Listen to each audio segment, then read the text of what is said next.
জীবনে বাঁচতে হলে সিংহের মতো বাঁচতে হবে। আসসালামু আলাইকুম, কেমন আছেন সবাই? হাজির হলাম নতুন একটি পেইন্টিং ভিডিও নিয়ে, সাথে কিছু কথাও আপনাদের সাথে শেয়ার করব। আশা করি আজকের ভিডিওটা আপনাদের ভালো লাগবে। সিংহকে বনের রাজা বলা হয়। সিংহ চিতার থেকে জোরে দৌড়াতে পারে না, বানরের মতো গাছে গাছে লাফিয়ে চলতে পারে না, হাতির মতো বিশাল আকৃতিও নয়, জিরাফের মতো উঁচুও নয়। সিংহ বেশি বুদ্ধিমানও না, আবার দেখতে সব থেকে সুন্দরও না। তবুও সে বনের সব পশুর ওপর রাজত্ব করে। সিংহ একজন নেতা ও বাহাদুর হয়ে থাকে। সে কখনো আত্মসমর্পণ করে না, যাই হোক না কেন। বিশাল আকৃতির হাতি সামনে থাকুক বা নেকড়ের একটি দল সামনে থাকুক না কেন, হয় তাদের সাথে লড়াই করবে, না হলে তাদের পিছু হটতে বাধ্য করবে। লড়তে লড়তে নিজে মরে গেলেও সিংহ কখনো হার মানে না। আপনি যদি সিংহের মতো হতে চান, তাহলে প্রথমে নিজের দুর্বলতা খুঁজে বের করুন, সেগুলা দূর করার চেষ্টা করুন। নিজের দুর্বলতাকে নিজের শক্তিতে রূপান্তর করুন। সিংহ কোনো ধরনের ঝুঁকি নিতে পিছপা হয় না। খিদা লাগলে সিংহ শিকারে বের হয়ে পড়ে এবং বড় ধরনের শিকার করে, কারণ ছোট শিকার ধরায় কোনো ধরনের রিস্ক থাকে না, আর সিংহ রিস্ক নিতেই ভালোবাসে। প্রচণ্ড ক্ষুধা লাগলে সিংহ জিরাফ শিকারেও পিছপা হয় না। জিরাফের একটা লাথিতে সিংহের মৃত্যু পর্যন্ত হতে পারে, তবুও সে রিস্ক নিতে ভয় পায় না।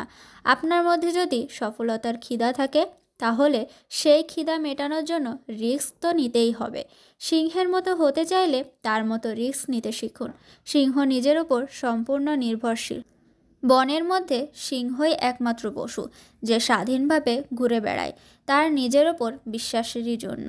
যতবারই হেরে যাক না কেন, সিংহ নিজের ওপর বিশ্বাস রাখে এবং দ্বিতীয়বার প্রচেষ্টা করে। এজন্য সে স্বীকার করতে পারে। সিংহের মতো যদি আপনিও রাজা হতে চান, তবে নিজের ওপর বিশ্বাস রাখুন।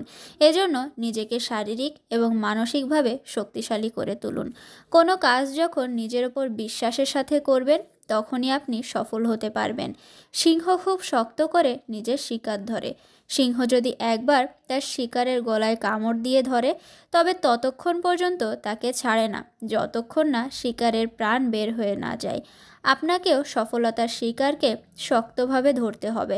স্বপ্ন যাই হোক না কেন, সফলতা যতই দূরে থাকুক না কেন, যদি স্বপ্ন পূরণের সিদ্ধান্ত একবার নিয়ে থাকেন, তবে সিংহের মতো ততক্ষণ নিজের লক্ষ্য ছাড়বেন না, যতক্ষণ না পর্যন্ত আপনি আপনার স্বপ্ন পূরণে সফল হচ্ছেন।